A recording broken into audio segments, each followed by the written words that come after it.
This is Mary Gert. We wanted to just talk a little bit about what happened yesterday with Caryn Ann Harlos getting suspended from being the LNC secretary. It's an outrage. That's my initial reaction. Yeah, it was a pretty crappy thing to happen. I did not expect the vote to be as strong as it was against her. I knew she had her enemies on there, but I did not expect such an overwhelming majority for people to vote her out like that. That was pretty crappy. That was surprising. Not too surprising. I knew a whole bunch of them. I was hopeful that they would not do the vote. I was hopeful they would withdraw the motion or change it to a censure or something like that, because I don't think they had anything very substantive, nothing too substantial really against her. The most substantial thing they had was about using her platform and YouTube and monetizing her role.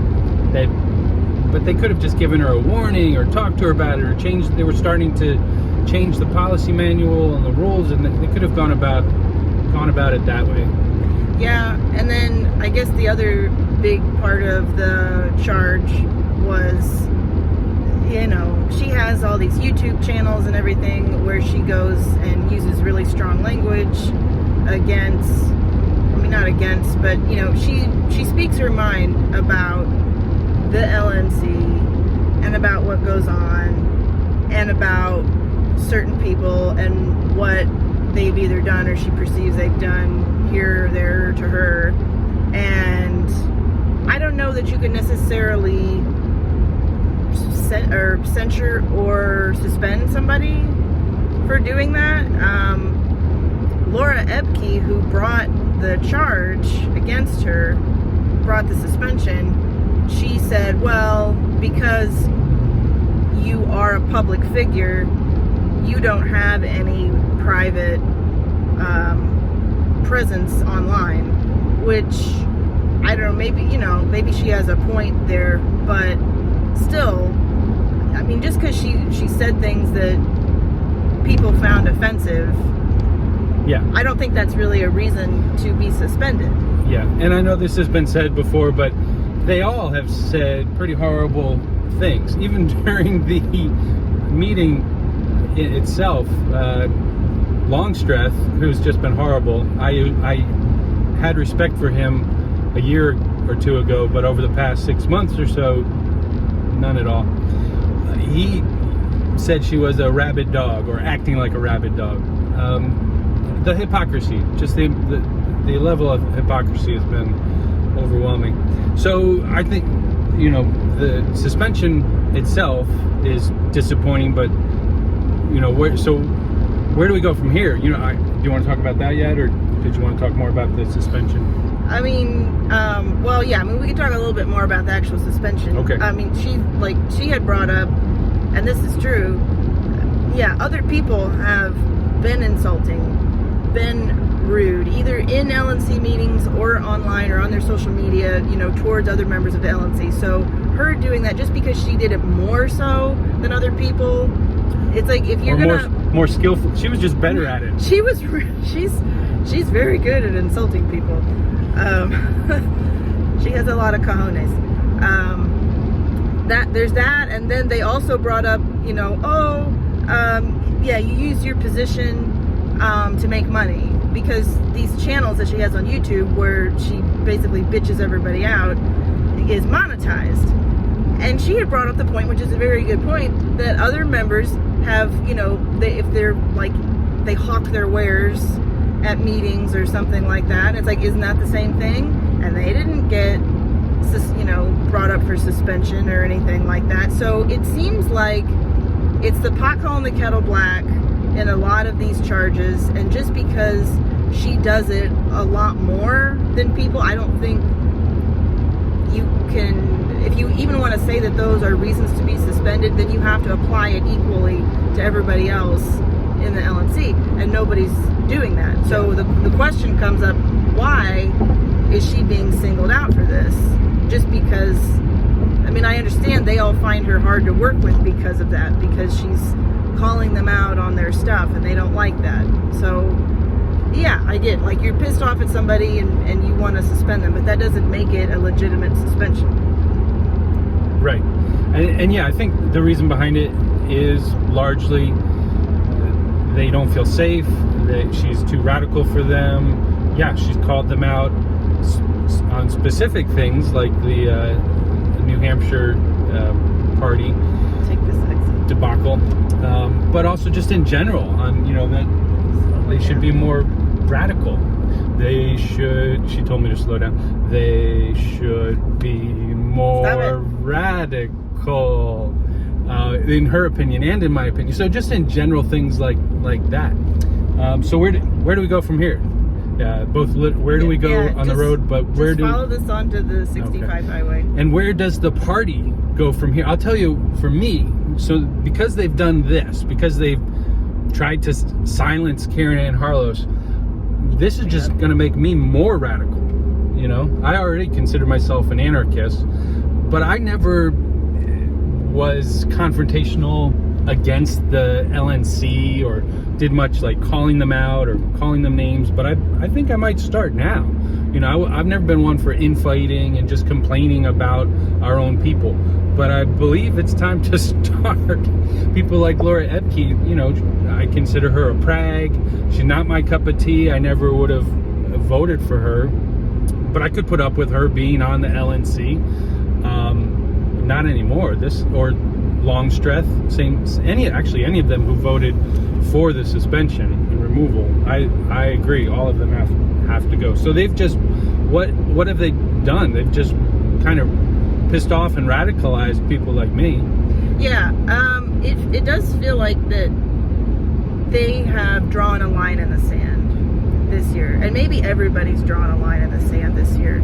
So I feel like there's so much has gone on this year that could have been dealt with better by the LNC, by our party leadership. We had this whole thing with Caryn Ann, and we had the whole thing with New Hampshire, and we had the pretty much non-response to COVID stuff, the lockdown stuff. It took them forever to come up with a resolution. Like, thank God they finally did that. But it's like, you know, we've got all this mamby-pamby liberty work going on. And then to come out and attack your own secretary like that, when all she did was piss off some people. She wasn't derelict in her duties or anything like that. And so I don't trust the pragmatic people anymore, because they're willing to let their butthurtness get in the way of progress and in the way of actual libertarian action. So I mean, and not just, if I may, not just the prags, but folks who may have kind of been radical and may have been more willing and open to a bold messaging system, but you know, people like Phillips and Adams, you know, who voted for the removal. Fuck them. We need to get rid of all of them at this point. Again, this is what it's done. I don't know if they thought, they being the ones who voted for this, thought this would be a step towards healing somehow. Maybe they'll have, the next 6 months they'll have peace within the LNC message, business email list. So they'll be able to, have less name calling and they'll have some sort of peace. I mean, if they can run that without Caryn Ann at all. But will there be healing long term? No. It's just going to lead to, again, people like me and you who said you don't trust them anymore. We're come 2022, let's get rid of all of them. Yeah, the whole thing makes me really sad, and I feel really conflicted about people like Aaron Adams and John Phillips, because I have had a lot of respect for them, and I do really like them as leaders and as people. And I think, you know, they do a good job. And so I was disappointed to see the way that they voted. So I don't know. Personally, I don't know how I feel about that. But I'm just really sad and disappointed. Yeah. Are you trying to make me join the Mises Caucus? Because this is how you make me join the Mises Caucus. I've never been a fan of any caucus. I don't think I think they're bad for individual thought, and it's tribal. It's tribal, and it builds to that groupthink and all that. But this is how you get me to join a caucus like that. Yeah, I'm not going to, but I'm just saying it.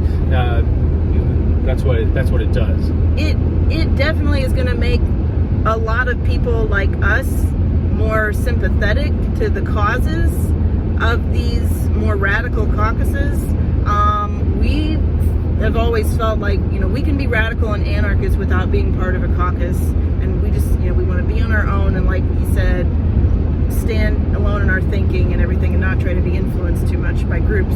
But yeah, a lot of people who last time, you know, voted for people like Joe Bishop Henchman, or Susan Hogarth or whatever, which I guess, I don't know, she's technically part of the radical caucus, but I don't ever see her being that radical.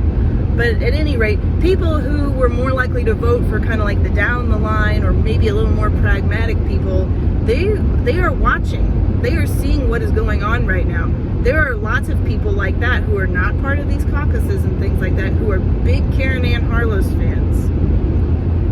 And they're going to be like, that was shitty, what you guys did. And so they're not going to be sympathetic to the down the middle libertarianism anymore and those candidates. You know, they're going to be like, you know what, you had your chance, you screwed it up.